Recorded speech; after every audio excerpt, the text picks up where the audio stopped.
Spoštovane kolegice in kolegi, 17. novembra obeležujemo Svetovni dan Stop poškodbi razjedi zaradi pritiska.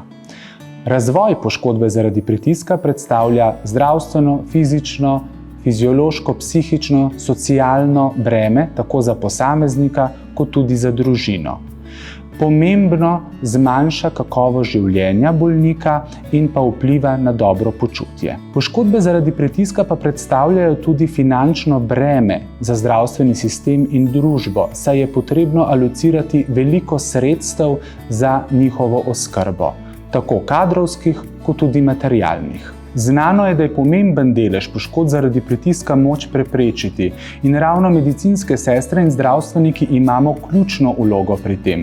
Namreč izvajamo številne intervencije, od prepoznavanja ogroženih za nastanek poškodb zaradi pritiska, celovite ocene kože in nege kože, skrbimo za redistribucijo pritiskov, pomagamo pacientom pri izboljševanju njihove mobilnosti, nadziramo inkontinenco in vlažnost, skrbimo za ustrezno prehrano in hidracijo ter izvajamo zdravstveno-vzgojno delo z bolniki in njihovimi svojci. Raziskave kažejo, da je kakovostno izobraževanje zdravstvenih delavcev in sodelavcev zelo pomembno, saj na ta način lahko pomembno zmanjšamo incidenco poškodb oziroma razjed zaradi pritiska. Strokovno izobraževanje ob dnevu Stop poškodbi razjedi zaradi pritiska pa bo priložnost za izmenjavo mnenj, izkušenj in pa različnih praks. Veselim se našega srečanja na Zdravstveni fakulteti Univerze v Ljubljani.